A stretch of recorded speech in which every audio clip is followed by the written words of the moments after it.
Welcome to Frank Speaks, where we explore true crime stories, mysteries, and bizarre events around the world. Today, we are sharing a tragic tale of fate and madness that will leave you speechless. Meet Anneliese Michel, a young German woman who suffered a horrific fate in the 1970s.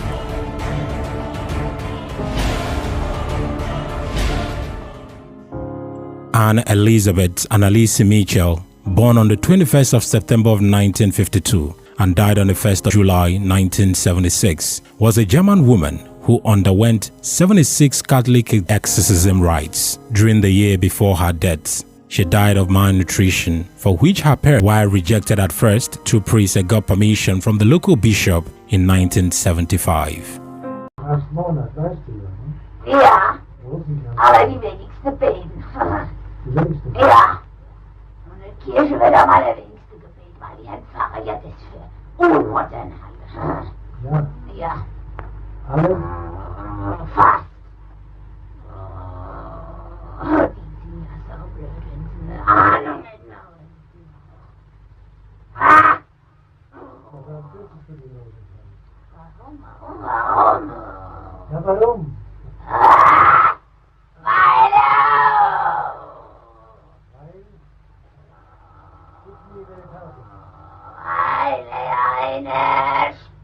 Nein, ich sag's nicht.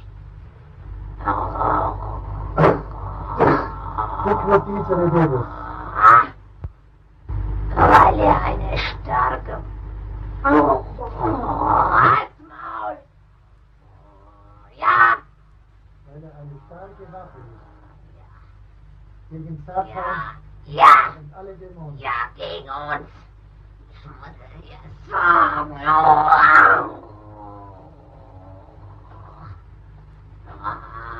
Der Rosenkreuz ist eine gewaltige Macht gegen Ja. Satan und alle Dämonen. Aber das glauben nicht viele. Die halten es hier nur volles Weiberzeug. Zum Glück. Wer ist da schuld daran?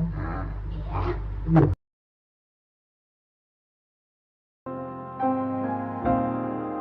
Born as Anna Elizabeth Michel on the 21st of September 1952 in West Germany to a Roman Catholic family, Michel was raised along with three sisters by her parents, Joseph and Anna. She was religious and attended Mass twice a week. When she was 16, she experienced several convulsions and was diagnosed with temporal epilepsy. In 1973, Michel attended the University of Würzburg. Her classmates later described her as withdrawal and very religious.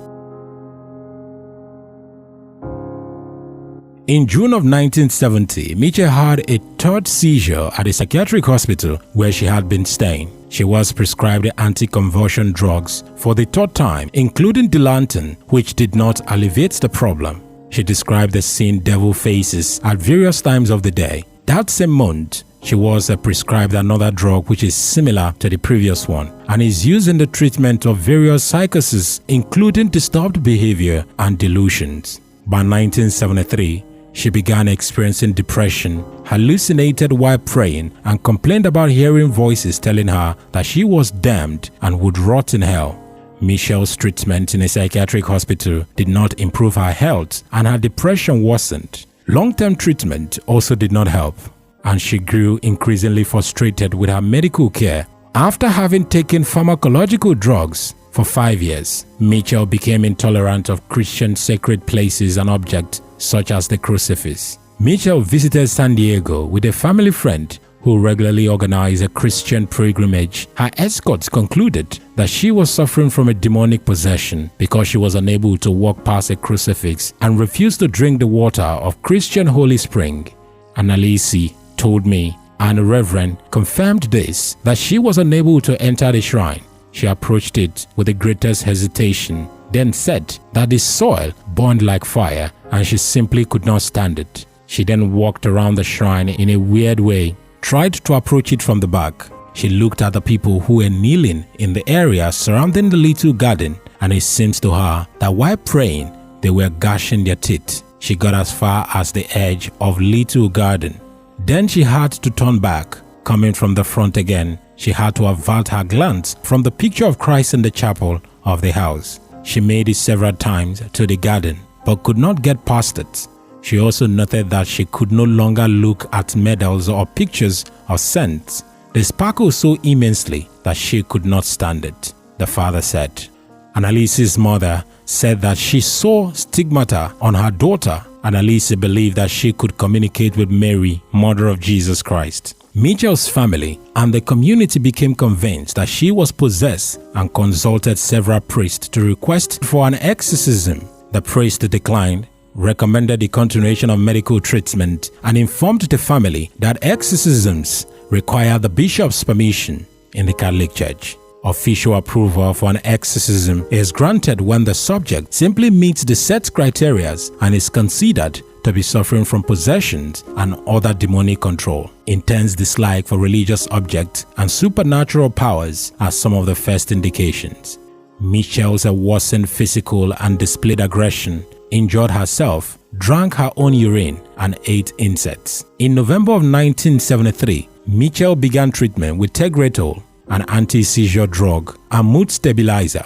She was prescribed with antipsychotic drugs during the course of the religious rites and consumed them frequently until sometime before her death. Despite taking these medications, Michel's symptoms worsened and began glowing, seeing demons, and throwing things.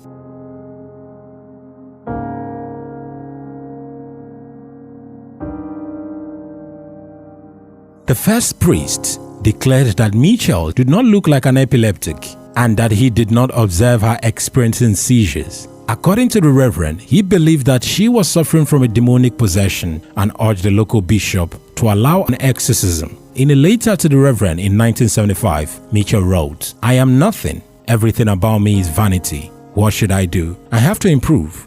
You pray for me and also once told me I want to suffer for other people. But this is not cruel." In September of 1975, Bishop Joseph granted Arnold permission to perform an exorcism according to the ritual but ordered total secrecy. Arnold performed the first session. On the 24th of September, Michel began increasingly speaking about dying to atone for the wayward youth of the day and the apostolic priest of the modern church. Her parents had stopped consulting doctors at her request and relied solely on the exorcism rites. A total of 67 exorcism sections, 1 or 2 each week lasting up to 4 hours each, were performed over approximately 10 months in 1975 and 1976. Towards the end of her life, Michel began to refuse food.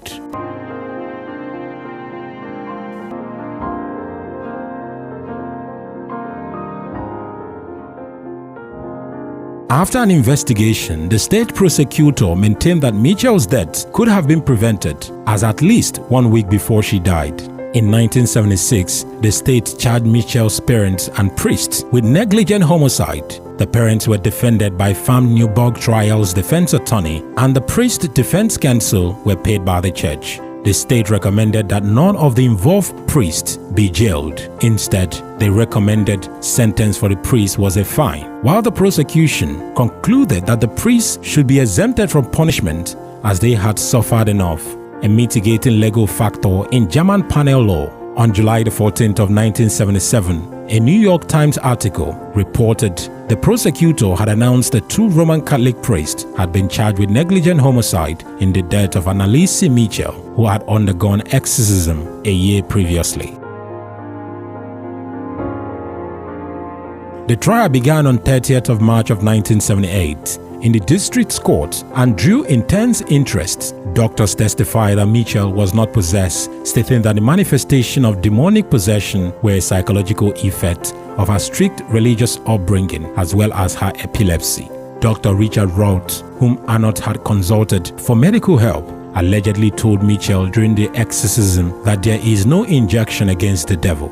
Anneliese argued that the exorcism was legal and that the German constitution protected citizens in the unrestricted exercise of their religious beliefs. The defense played tapes recorded at the sections, sometimes featuring what was claimed to be demons, arguing to ascertain their claim that Michel was possessed. Both priests claimed that the demons identify themselves as Lucifer, Cain, Judas Iscariot, Adolf Hitler, and Nero, among others. They also stated that Michel was finally freed of demonic possession resulting from the exorcism just before her death. Bishop Stang said that he was not aware of Michel's alarming health condition.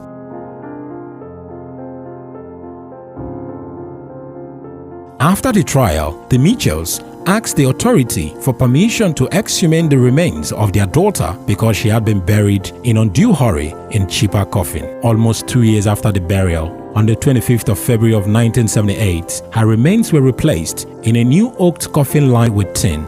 The official report states that her body bore signs consistent with deterioration of a corpse at that age. The family and the priest were discouraged from viewing Michel's remains. Father Ernst later stated that he had been prevented from entering the mortuary.